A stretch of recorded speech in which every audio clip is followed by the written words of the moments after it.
Hello and welcome to a Beginner's Guide to Altered State, one of 3 index card RPG settings found in the Runehammer book, Cypunk. Along with Altered State, we also have Bearcats and DD Dead Zone. Altered State is set in a dystopian cyberpunk future, and Bearcats is more of living in an off-world colony, and 4 decades later, it being attacked, an invasion of aliens on your new home. Finally, we have DD Dead Zone. You're in a starship going between systems, and you play commandos having to kill alien xenomorphs from the Aliens franchise. But let's shift focus to Altered State, the setting that we're going to be deep diving and exploring character creation for in this video. The mechanics in Altered State are all designed for intensity. Runners are almost superhuman, so you get to play them that way. This is to maximize the cinematic potential of every scene. There are 6 new changes between normal index card RPG play and Altered State. They are the categories of effort, rolling your ultimate die, the addition of rage die, surge, aiming for a guaranteed hit, and a new dying mechanic. So let's get into effort first. As you can see, the basics, gun, and ultimate effort are all the same, but your D10 is now a healing effort, and your D6 has augmented, as well as blade,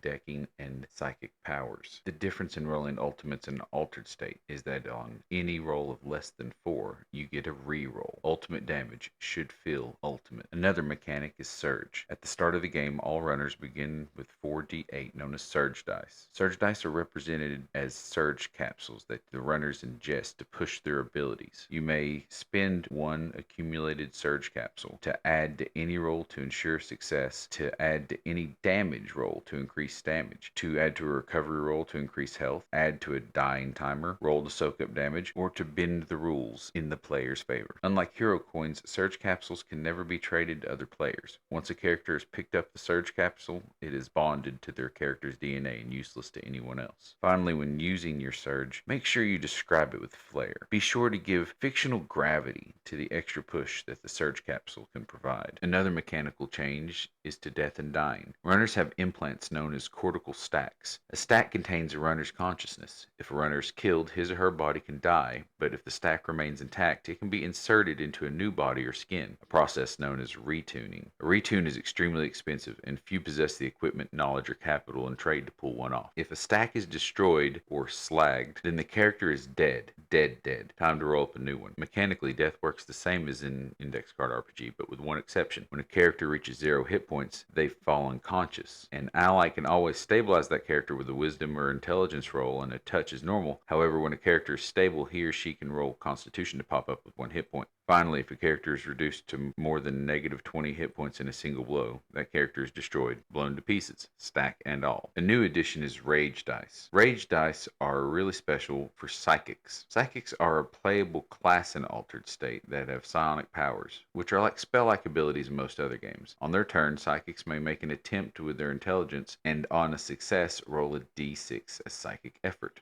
or make a check with intelligence to bank their power and add 1 rage die to their rage pool, 1 per turn. There's no limit to the number of rage dice that may be banked in this way, and banked rage dice lasts across sessions. On a successive turn, when a psychic makes a successful attempt to activate a psionic power, they may spend all accumulated rage dice in their rage pool when they roll their psychic effort. This mechanic makes the use of psychic powers volatile and intense, and there's nothing more exciting than rolling a pool of d6s. However, that great power has a cost. Whenever a psychic rolls a natural 1, there is no check for blunder. Instead, the psychic immediately unleashes a wave of awe-inducing destructive force in all directions, up to far, as if using the overload power, which we'll take a look at when we start looking into psychic ability. In this manner, all accumulated rage dice are spent in the outburst of power, and all allies caught in the blast have to roll a dex or take the accumulated rage dice rolls damage. Finally, the last new mechanic is aiming for a guaranteed hit. At any time, you can spend a round aiming with any ranged weapon to gain a guaranteed hit in the next round. Here we see the Altered State character sheet. It has changed a little bit from the previous Index Card RPG character sheet that I showed in the previous video, the basics for new players. One of the first things to change is the wording. Consciousness, skin, type tag, and enhancement. These are the key things that will determine your stats and abilities. So the first thing we want to do is go over your consciousness. Everyone starts with one. Your consciousness is a brain, or mind, and it influences your inherent self and characteristics, your memories, your ego, traits, and personality. So you can choose or roll between the 6 that are offered. Each of these will be backed up by a stat, so your consciousness might last perpetually. You can see that each consciousness gives you bonuses to your base stats. Next, you'll have to choose your skin. Your mind is housed in a skin, which is a way to specialize your runner. Most only know the skin they were created with, but those with the connections or creds can retune to a new one. The 4 you have to choose from are humans, synths, constructs, and mutant, each of which can offer you stat points, tags, and in some cases, hearts and armor. The core theme of your character is their type. The first type is the Slicer, the weapons masters and warriors of this setting. Next, we have Deckers, who are the hackers, the ones that can jam the signals. These are like bards with machines instead of music. Our next 2 types are Exos and Psychics. Exos are more of your tanky paladin with a big weapon. Psychics fulfill the way of controller, the same way that a mage would in other games. Finally, we have operatives and shifters. Operatives have all the guns, and they never seem to run out of their ammunition. They are the rangers of this world, and shifters are always moving in the shadow silently, performing their stealthy attacks, changing their disguises, and charming the oblivious. These are your 6 types to choose from. For almost 2 centuries, biological and cybernetic technology has achieved new heights in human performance. Runners frequently opt for all sorts of body enhancements, including cybernetic prosthetics, bioware, and other modifications. When making your character, you get to choose 2 from this list. Using Index Card RPG's stat building system, we can assign our initial 6 stat points to our stats. At any stat points you get for choosing consciousness and your skin, add the enhancement bonuses, and write your final total in the stat block. Next, to make you even more powerful and superhuman, there is starting equipment, and without your street gear, you're just another citizen disappearing into the smog. In time, you'll be stacked out in digital goodies and explosives, but at the beginning, you just get to choose 2 items. And you can see there are many things from armor additions to decking kits to tools to backup weapons, all of which will go into your gear section, a small portion on your character sheet. Next up, we have weapons. This is what got everybody excited to play in this setting. Here we have the first page of weapons, each of which has its own unique power or effect. Some of them do extra gun damage, some of them do different damage altogether. Some have capacities, some hit multiple targets. Some are completely silent. Some can hit without having to roll for effort. Some of them are powerful enough to be used as pry bars and never break. Some of them are beam weapons. Some of them return to you. And some are just devastating. You can record all of the weapons that you find or barter for on your character sheet here and mark off the ammunition as you use it. But guns aren't the end of the equation. To crack heavy armor or take down a malfunctioning synthetic, you're going to need special ammunition and explosives. Whether your bullets need to cause rapid cellular degeneration, or if you need a rocket that doesn't miss and does 8 times ultimate damage, munitions has you covered, just awaiting its chance to make its explosive debut in your game. And for those who are psychically inclined, we have psionic ability. For almost 100 years, corporations and militaries have experimented with psionic and psychic abilities using combinations of drugs and genetics and torture. As a result, the subjects of these experiments have become powerful, volatile assets in the struggles of a dysfunctional world. You get to choose 2 of these psionic abilities when you first make your character. Each of them functions the same, requiring that your target be beat by an intelligence roll. However, if you notice the bottom, we have the overload power. As mentioned earlier, if you're a psychic and roll a 1, you release all the rage die that you have accumulated in your rage pool. Overload is the power that allows you to release all of them at once without having to roll that 1. There is a long list for psionic powers. I've personally never had anyone with more than 3 psionic powers, but it is suggested that a latent ability could make for a good milestone reward. The last portion of character creation concerns links and bonds. Links are powerful connections that can render aid to your runner in a time of crisis. They are a connection with a gang or a corporation, a black market freelancer, a small military squad, some other organization. Once per session, you can call in a favor and make a request to your link. You can get aid, resources, or shelter in this way, but beware, your link may make a future demand of your runner and cash in the favor because you now owe them one. Bonds are relationships that can be used by powerful entities to blackmail or leverage the runner. They are connections to a specific person tied to your runner's life as a result of love or affinity or marriage or blood. At various times, pressure may be applied to your runner by threatening, kidnapping, torturing, or otherwise leveraging your relationship against you. The mega corporations will always find a way to exploit the people under their reign. Once you've chosen your bond and your link,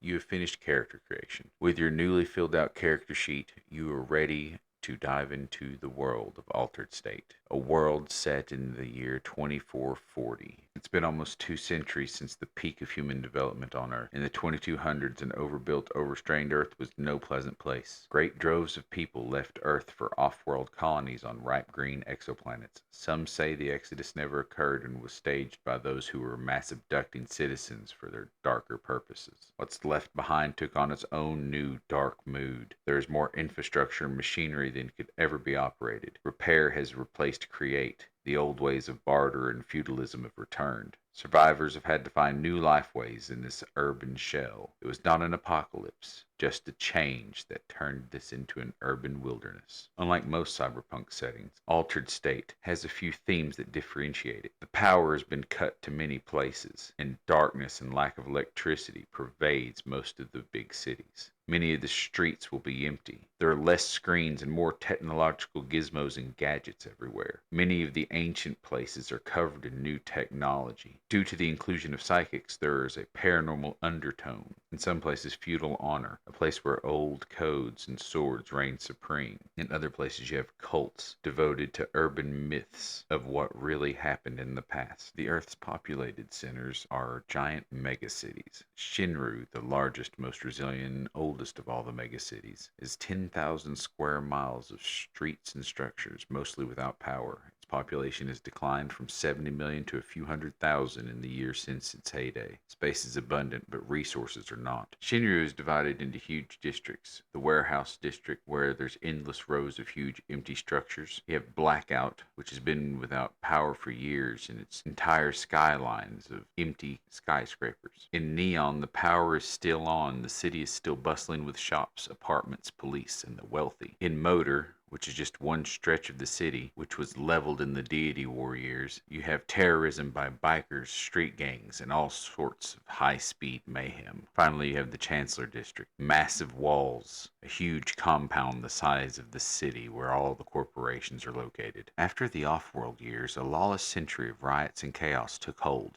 During this time, some took extreme measures to wall themselves in. Nowhere was more extreme than ԻŞŊΗ, a hovering mass of junk and buildings 5 miles across. It hovers over the desert a few hundred feet up on self-fueling ion repulsors, one of the strangest sights on the planet. ԻՇÄGA is vastly smaller, tighter, and more populated than Shinru City. All of the junk city is smaller than even one of Shinru's districts. For this reason, news travels fast. Services can be acquired around every corner, and eyes are everywhere. Outside the cities is the Rim, a vast, quiet realm of farms and lifeless desert. Here, life is returned to a medieval state, but is largely immune to the high-tech conflicts of the urban wilderness. This frontier is dotted with villages and salvage towns. Each one has its own hard-fought history, local leaders, power sources, and political stance. It's a complex fabric of microcultures and no place for outsiders. This is where you'll find your vapor farms, your freedom fighters, and your refugees. Beyond the Rim is a place few dare to tread, the wastelands. These are the parts of our planet that have been scorched, radioactive, polluted, and considered uninhabitable. The only thing living this far out are insects and mutants, and even the mutants can barely survive here. Because these areas are so harsh, very little is known about their actual conditions or population, if any. The latest arrival on the scene is Vale, a high-tech city focused on virtual lifeways. Most of the world isn't even fully aware of the goings-on here, and by no accident. Many social mores and taboos have been shed by this hyper-advanced bohemian transhuman culture, so much so that the immigration policies of Vale involve complex personality screening and security. It is a place for the elite futurists, the most far-flung progressives, and it is a landscape of the totally strange. And those are 5 primary locations that can be found in altered state. Next, we're going to get into the GM database, which consists of loot tables and vehicle mechanics, a small bestiary for combatants. A great bit of glee was had by the players when they first began their roles on the mighty loot tables. This the first, and here the second loot table have awe-inspiring items and implants, a variety of weapons and armor additions to make any would-be player overflow with joy. But the fun doesn't stop with loot. There are rules for vehicles. All vehicles in altered state fall into 5 main types: mechanical suits,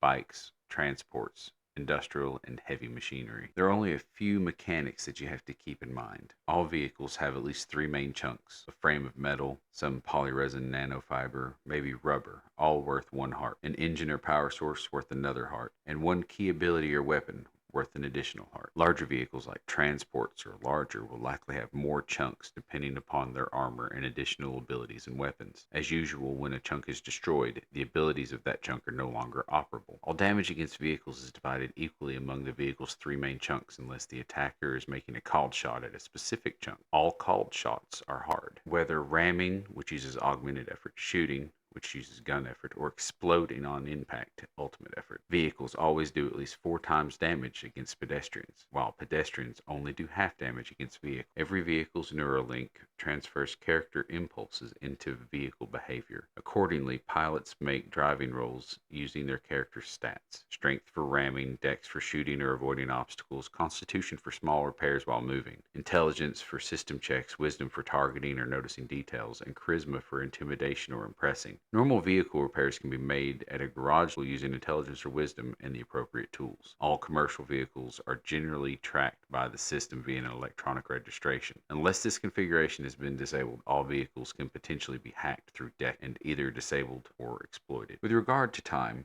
assume that all fast vehicles can arrive in 1d4 rounds, and that all slow vehicles can do the same journey in 8 rounds or longer. Now to decking. This is a world of technology, information, communication, and knowledge. All of these components are connected through a network known as the system. The system controls everything: security, cameras, vehicles, databases, utilities, structures, and satellites. Think of the system as an intelligent, globally massive peer-to-peer network comprised of various junctions. It's always present, available 24/7, and it never goes down. If a single junction is disrupted, then the system simply reroutes around it. Attempts to bring down the system always fail because efforts to hack it are easily pinpointed, and a worldwide team of deckers would have to disable every junction to completely stop it. It can only be locally jammed or distracted. Everything is connected via a network through the system. Nearly anything can be accessed wirelessly and hacked, unless specifically air-gapped or isolated. Isolated systems must be accessed directly at a terminal attached to the machine. Runners have their own personal network and BioWare to access the system, including data overlays and instant media that appears in their mind's eye. A team of runners exists on their own local tactical net and can instantly share data and communications among team members, including camera feeds, map locations, and images. Connecting to the system or any subnetwork happens quickly. Beyond attempts and effort, play should not be bogged down when attempting to hack or deck into any network. Any use of the system, however, can expose users to watchful eyes and tracking programs. Decking can be performed by any character or type with the right gear, and decking only requires a kit, not the class. And even if you are successful at decking into a system, beware the rolls. If you roll a nat 1, you could suffer a condition known as neural shock. You have to beware of booby traps that can be put into the systems. Jamming is not only limited to something that you can do. There are contagions that can infect you and your system, and there are simulations where you can be distracted or confused. Decking is not for the faint of heart. Index Card RPG uses a milestone leveling system to reward its characters every few sessions. Altered State does not change this milestone progression. At first level, you can see that you were rewarded many bonuses. At second level, you can achieve 1 milestone tag, milestone loot, a psionic power, or a cybernetic enhancement, a random loot from the loot table at level 3, and a +1 to any stat at level 4. From there on, we repeat the milestone rewards that you got at level 2, 3, and 4 for levels 5, 6, and 7. At level 8, you get a cybernetic heart, though no item description for the cybernetic heart exists in the Cypunk book as I have found it. When it comes to determining when you should level up a character, consider awarding level 2 immediately after your first session. Then provide characters with a level up depending upon the anticipated length of your campaign. For shorter campaigns, consider awarding a level after every session. For longer ones, consider one every other session. If you reach the end of this 8-level table, just award a piece of loot for the next level, followed by a stat for level 10, after which you just simply start back at the level 2 reward progression and continue in this chart as high as you want. Milestone tags are not merely general descriptors, feats, or passive abilities. Instead, they include any special ability your character can perform. Loot can be lost, but a milestone tag stays with your character forever. When it comes time to level up, these are the tags that you can choose from in this long list to make your runner awesome. But it's not just tags. Sometimes it's milestone loot, items that give your character an edge. Here are 20 more items that make your runner stand apart. As you can see, there are plenty of goodies to be had, and with this much variation, every character can feel different. Now, most of the time in this game, you'll be facing Shinru commandos or misguided police, rival runners, maybe some rogue cyborgs or criminal masterminds, occasionally even assassins. These are your humanoid enemies. Note the mechanical highlights that differentiate. Street thugs get 2 attacks when near death. Cyborgs are immune to bio threats and vulnerable to cyber ones. Shinru commandos can go camouflaged as a free action, but you get to roll for loot when you search their corpses. Heavy commandos can ignore the first 5 damage of an attack, and their assault weapons do 2d8. But not all foes are humanoid. Some are mechas. You have nano drones, spiders, heavy gun walkers, and hunter-killer units. These mechanized foes are far more deadly and can show up in larger numbers than their humanoid counterparts. The strongest of enemies, however, are the free forms. These are creatures created by other creatures. They imitate and resemble nothing in the natural world. They are feral, tormented hellions, most with little mind at all. To my knowledge, these represent some of the strongest enemies that you may face in this setting. And with that, we've just about finished up the entire section on Altered State. In the next video, I hope to go through a short rundown of the game my group has been playing for the last couple of weekends, and possibly even put the adventure up for playtesting if anyone is interested. I will soon be returning to writing adventures for Cairn and loading notification videos on my YouTube channel. So stay tuned for that and everything else I'm getting into. So like and subscribe. Thanks for watching. Goodbye.